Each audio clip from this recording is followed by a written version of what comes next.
Okay, so 10 side hustles that you can do in 2025 to make that bag. Okay, so we're gonna get straight into it. We're not gonna waste no time. Okay, some of these I have done and made a lot of money, and I just moved on because I'm a serial entrepreneur when it comes to certain things. I'm also a school teacher, but I make money on the side. Okay, so we're gonna get straight into about what you can do for 2025, which is here. Okay, so the very first thing is, because I have my notes. Okay, freelance services, and this is one of the ones that I used to do. So that includes like graphic design services, making contracts for people, all different kind of things that people like either don't have time to do, don't want to do, or don't know how to do. And that's where you come in, because a lot of people are not crafty or not artistic to be able to do certain things. So I did all of those components. Okay, I made graphic designs, I made posters, I made these different things for people because they wasn't able to do so, or they just didn't have time to do it, and they just rather pay somebody else to do it.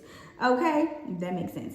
And that's what you can do. Okay, so but you would have to like do more research, practice a skill, pick a niche when it comes to the graphic design part. Like, you don't want to do everything, because I've seen people who've done that and then they get drowned and they get tired and they get fatigued and then they just get burnt out and they don't want to do it no more. Okay, another thing that I've done before, which I'm actually probably going to run back this year, is print on demand services. So what that is like you can go find a company, all right, that offers those services. And what you do is, let's just say a customer comes to you, right, and they want you to design some t-shirts. It's one of the biggest things that people like still do today, right? They want you to do them some t-shirts, but they have their logo, but they just need to figure out how they can get it put on the shirt. Okay, this goes several different ways. Okay, and so what you can do is you go through a particular company that offers those services where you can upload their design on a shirt, and they can print the designs for you on the shirt, and they can ship them directly to you or to them. Okay, how I used to do that, I used to have them shipped directly to me so I can look at them to make sure they're good.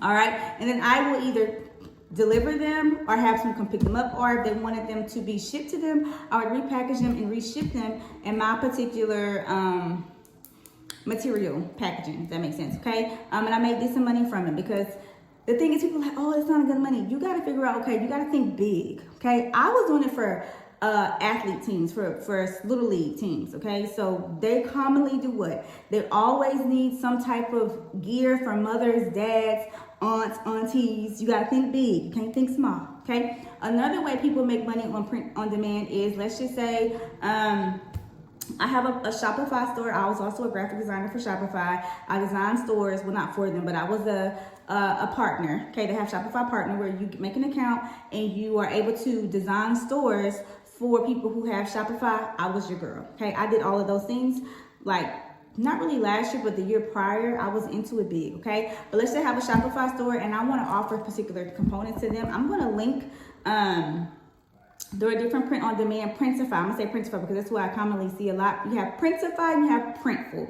They're the same thing, but they offer different particular type of merchandise on their platform. One is higher than the other, but you just have to figure out like which one do you think would be best, okay, for you. So you go on there, you go on Printful, and you pretty much have your design already created, okay? They have a design space, but you can literally go to Canva or Photoshop or whatever you're used to designing on, create a design, put the design on a shirt, on a bag, on a pillow, right?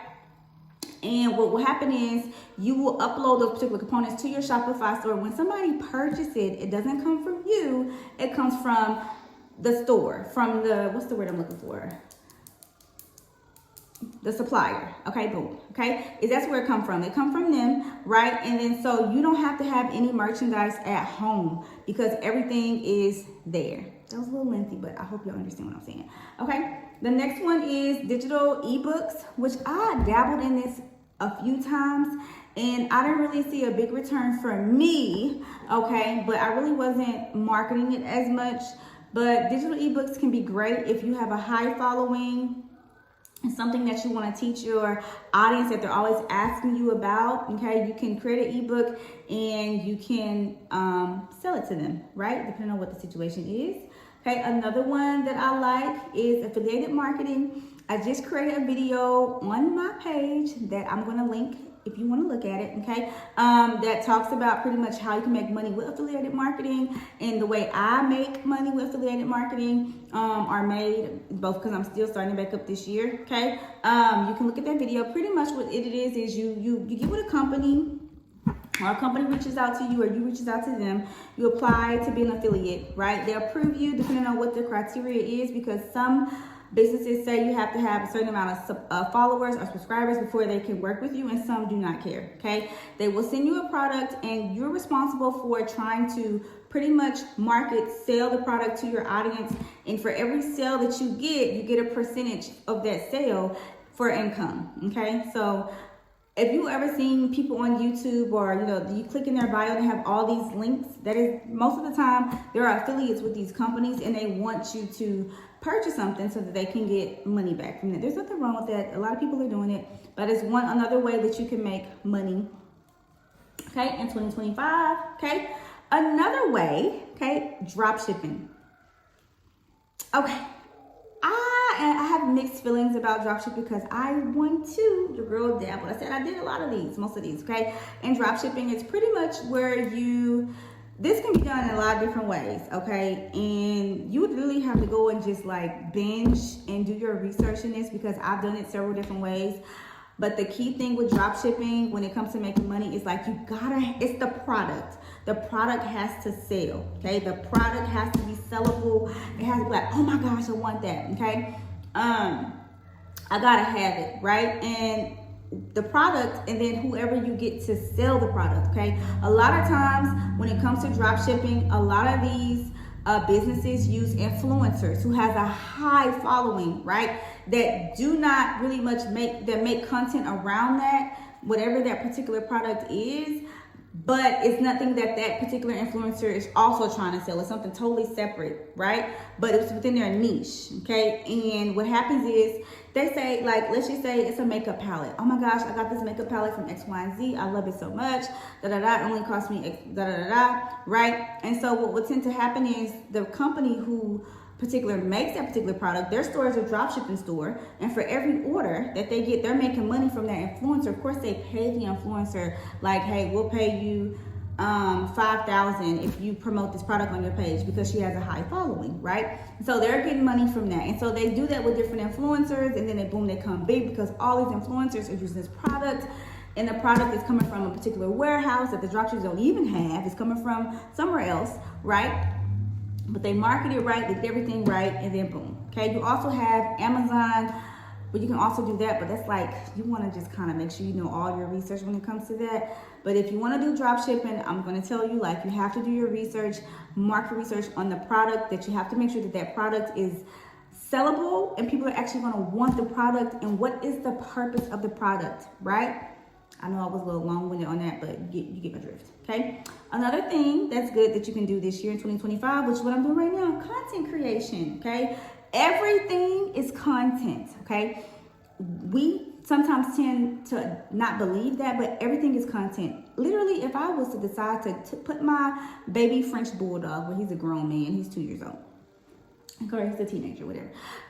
Put him on a leash and decide to walk him outside, and I was to take my camera and pretty much just do 30 seconds or a minute of everything that I do in my day, right? And then smudge all that together and put it together in a video. That is content creation. Me, if I was a stylist and I'm doing hair all day, right? A lot of times now when you go into these salons, they have their tripod or their ring light with their camera on there, and they are recording certain hairstyles. Maybe it's a hairstyle they've never done before, maybe something they've always done, but they're recording, they're getting footage of every hairstyle that they've done, and they do it all day. Why? Because they want the content so they can show what they're doing. That's another form of content. If you're a nail stylist, whatever, a barber, it doesn't matter.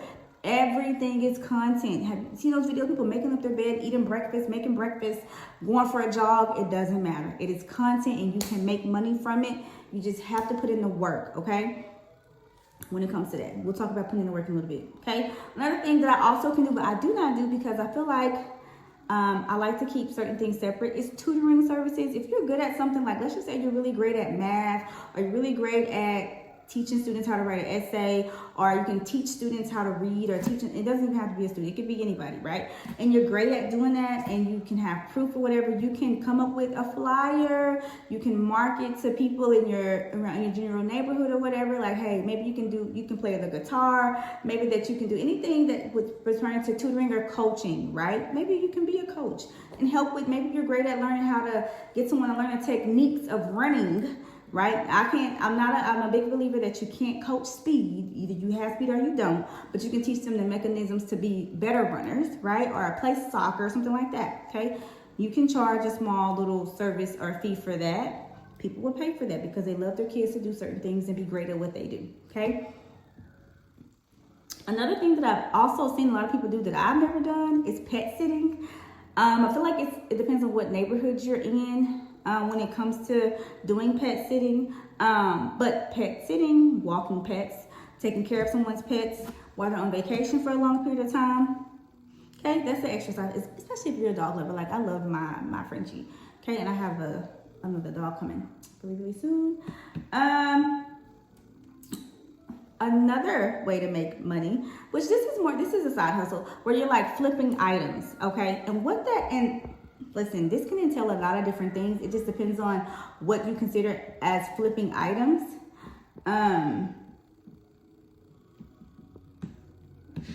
Okay, when it comes to you, so let's just say, like for me, I'm gonna use me example. And you're probably like, girl, you don't need everything, but I haven't flipped the item. I just kept it for myself. Okay, so like this desk I'm sitting on right now, I literally purchased this desk for $20 from a church that was in my neighborhood or in my area, which was like probably worth $300 to $400 to $500. I sanded it down, I stained it, and then I painted the top white. I could have flipped this table for at least $120 to $50, right? And made my $20 back and made extra income, okay? I've seen a dresser on the side of the road that was still somewhat intact. We had to nail and glue some things together. It was like a small little piece that we have to put together, and I sanded it down really good, and I stained it. That dresser could have been worth like $300 to $400 because my husband was like, oh my God, this looks so good, right? That is flipping. You can flip items if you're able to do so, right? That's what counts flipping. Okay, another thing, the 10th one, which I've never really seen this, where it says virtual event planning, right? These are things that like you just, you're helping someone plan an event virtually. Okay, so like, let's just say a company has like a big meeting that they have to do, but they don't really know how to put it all together. They want to be able to present something to someone in a more authentic, like professional looking way, but they don't know how to do it. That's when you can come in if you're good at that, and you can like make their slideshows and things like that. And the only thing they're responsible for doing is pretty much studying it so they'll know what to expect on the next slide and things like that, because a lot of businesses don't really have time to do those particular components. So that's where you like come in and like assist them and help them with those things so that they'll know like, oh, okay, so boom, like I don't have to do this, right? But I rarely seen that, but it could be something that can be big for you in 2025.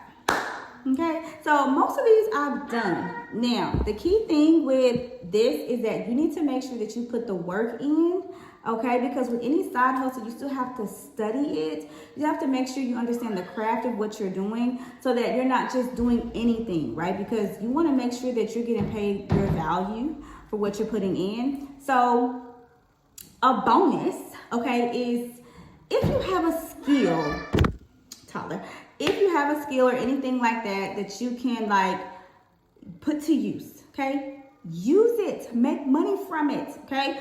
Example, and tie content in with it. If you're good at artistry or playing the piano or whatever it is, cut on the camera, make the content, edit the content how you like the content, put the content to the world, okay? And do that every single day.